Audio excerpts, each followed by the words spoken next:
Hey everybody, it's Rob here at eTrailer.com, and today we're going to be taking a look at the Roadmaster Charge Line Kit for towed vehicles on our 2013 Ram 1500. Now, if you're going to be towing your Ram behind your motorhome, chances are you probably have a supplemental braking system along with all the other components to flat tow it. Well, part of that braking system, it runs off of the battery on your Ram. So we're not running our Ram while we're towing it, so the engine's not running and it's not charging the battery, but the battery is still being used by the braking system, not to mention all the lights. So by the time we're getting where we're going, we better hope that our battery's not dead, because then we're going to have to worry about finding jumper cables and everything else. But our Charge Line Kit is going to make sure that our battery has a maintenance charge on it the entire time that we're towing. So as soon as we have it hooked up, there is going to be a small amount going through the umbilical charging a battery on our Ram. Now, there's not a whole lot to see on the outside, and that's because our charge line is going to be wired into the front of our tow bar wiring. So whenever we plug up our umbilical to get all those light signals, we're also going to be getting the power going to our 6-way. And we're going to get that power from the 7-way on our motorhome. So one thing you do want to check is that you have a 12-volt power source at the back of your 7-way on the motorhome. If not, there is a Charge Line Kit for motorhomes. It'll come with enough wire and everything so you can get that 12 volts back here. Now, underneath the hood, we have our breaker mounted really close to our battery, and that's where that power is going to be coming in. Make sure everything's nice and protected. And this is only going to allow 15 amps of current to go through, so we don't have to worry about overcharging our battery either. So if you've flat towed your Ram before, you've gotten to your destination and the battery's dead, or if you're just worried about that happening in general, hasn't happened yet, adding a charge line to your flat tow setup is very beneficial, because again, we don't have to worry about that dead battery and finding any jumper cables. Now, the installation is extremely straightforward. Like I said, we're just going to have that breaker that's going to be in line from the battery, and then we're going to run a wire up to our 6-way. In fact, let's go ahead and bring our Ram into the shop and we'll go through the process together. To get our charge line in place, you do want to know where you're going to be mounting up your tow bar wiring, because it's also going to go into that plug. So we have ours ready to be mounted up right here at the front. So we want to take our red wire. Now, ours comes underneath the belly pan, so we want to make sure that we have our wire come through the hole. And then I like to give myself just a little bit of excess so I have enough to actually wire up the plug. So I just kind of make a little loop, twist it around the end of the bracket or whatever is out here, so you know that once you start pulling on that wire, it's not going to pull it through, and you can start routing your wire. If we move underneath and behind the bumper here, we can see the same path that our tow bar wiring took. It just kind of went up, and then it started going along the frame. But fortunately for us, once we meet the frame here before the front axle, if we look straight up, that's our battery box right there. So I'm just going to route my wire and have my last anchor point be right about here. Then we can just go straight up and route our red wire towards the battery right in the engine bay. Just want to make sure you secure all of the excess loose wire back here. Use some zip ties. Make sure it's not going to be moving around and it's not going to touch anything too hot or any moving parts in this area. So I just reached down from the engine compartment and grabbed my wire, brought it up, and then I have it just kind of hanging out towards the driver's side fender here so I won't lose it.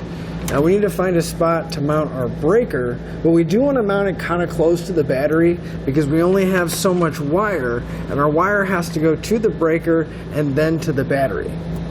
But if we come to the very edge right behind the battery on the outside of the fender here, we have this big plastic section. It's actually part of the battery tray. So we can actually mount our breaker directly to the battery tray. We still have access to do maintenance to our battery and replace it without ever having to remove the breaker. So it'll be a really good spot. It'll be low enough to where it's not going to interfere with anything, and it's really easily accessible right behind the battery. Now, before we mount our breaker, I do want to bring your attention to the two different posts on there. One of them is going to be copper and one of them is going to be silver. We want the wire that's coming from the front of our truck to go to the copper post, and then we're going to make a jumper from the silver post to the positive post in the battery. So you just want to keep that in mind. but we're also going to have 2 eyelets on our breaker, and we're going to use those to mount it up. So we'll just get our breaker loosely where we want it.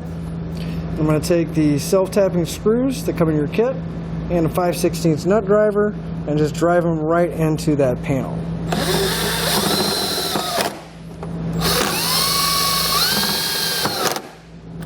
So we want to run our wire over to our breaker, estimate about how much wire we need.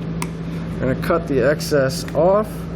We do need to hold on to that excess, but we'll strip back the end of our wire. I'm going to grab one of the small ring terminals out of your kit, slide it over the end, and crimp it in place.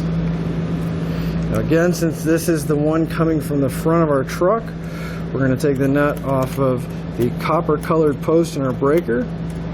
We'll slide it over that terminal, replace the nut, and tighten it down. Then we want to take the rest of our wire, or strip back one end of it, and take another one of those small ring terminals and crimp it in place. Now this one is going to go onto the silver post in our breaker. So we'll loosen that up, slide the ring terminal over, and reinstall the nut.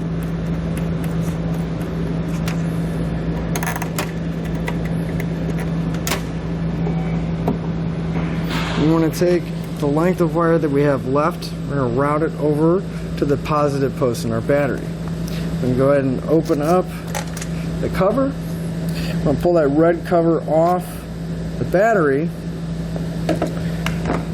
You want to make sure you have enough wire to reach the actual positive post. I always like to give myself a little bit of extra, so I'm actually not going to cut any off of here. But then we want to grab the large ring terminal out of our kit, and we're going to put it onto the end of the wire here. Now I will say I'm going to leave this wire off and not hook it up to the positive post of the battery until we wire up the plug on the front of our truck, because I don't want any live wires to be loose and moving around while I'm working on wiring up the plug. So for now, I'm just going to leave this wire here, and once we have it all wired up, then that's the last step, is hooking it up to power. We can get our plug wired up.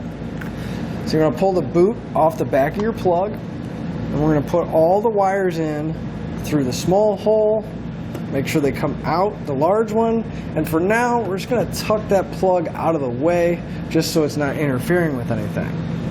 Now we want to strip back and separate each one of these wires. We don't have to pull it all the way back, but we want maybe an inch or so of each wire to be separated. So you can't just grab it with your fingers, just kind of pull them apart. So we have 4 separate wires. And we'll just make sure we strip the end of each one of our wires. Then we can grab our socket, and if we make sure we have that flat part up top, we can start going over all the terminals and the labels that are on them. So if we start on top, it'll be labeled TM for trailer marker. That's going to be your brown wire. It's going to be your tail lights. If we go counterclockwise, the next one is going to be GD for ground. That'll be your white wire. Then we're going to have LT for left turn. That'll be your yellow wire. RT for right turn. That'll be your green wire. This pin over here we're not going to be using. It's labeled S. That's going to be for your electric brakes. And then the center pin is going to be your 12-volt power source or your auxiliary power, and that's going to be the red wire. So you just want to grab a small screwdriver. We'll loosen up the terminal. I will suggest that you do not take the screw all the way out. You just want to loosen it up enough so you can get the wire inside. And then we'll take our corresponding wire. In this case, it will be the brown wire. Make sure you get the copper inside the terminal. And I always like to leave just a tiny bit sticking out. That way we don't have to worry about any kind of weird connection issues from the insulation. But you don't want to leave so much where it comes out and touches another terminal. And just tighten it down, give it a quick tug, make sure it's nice and secure inside there. And we're just going to go through, continuing to hook up all the corresponding wires to their terminals. So once you have all your wires hooked up, it's always a good idea to put some dielectric grease in there. That's going to help prevent any kind of moisture from building up in there and causing a bunch of corrosion. always like to fill this entire cavity up. Then I'll take that boot, slide it back over the end of the plug, and then even then, sometimes I'll come back and I'll just backfill this entire boot up. Make sure there's plenty of dielectric grease inside of there. And I'm going to take some electrical tape and wrap the entire boot as well as much of this wire up to that plug as I can to help protect the wires, and it'll kind of help hide some of those colors as well. I'm going to take the hardware that comes with our socket and pass the screw through the socket of the bracket.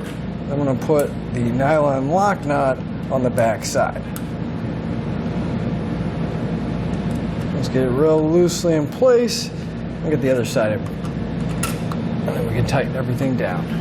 So we can take that 12mm socket, we're going to loosen up the nut that's on the positive post.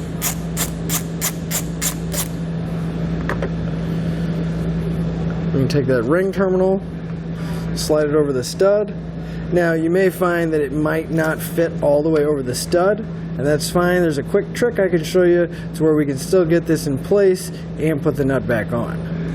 So instead of putting a larger ring terminal on there, what we can do is you can either drill the hole out to where it's a little bit bigger, or you can do what I'm going to do. You can take a pair of cutters. I'm just going to cut a small notch into my ring terminal to where it's going to be more of a C shape rather than a ring.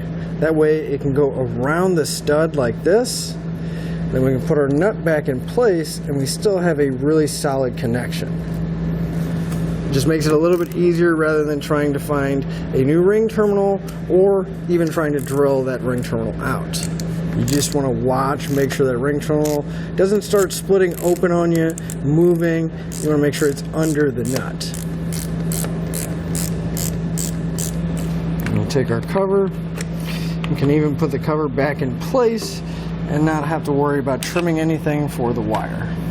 But again, I'm Rob here at eTrailer.com, and that'll finish up your look at the Roadmaster Charge Line Kit for towed vehicles on our 2013 Ram 1500.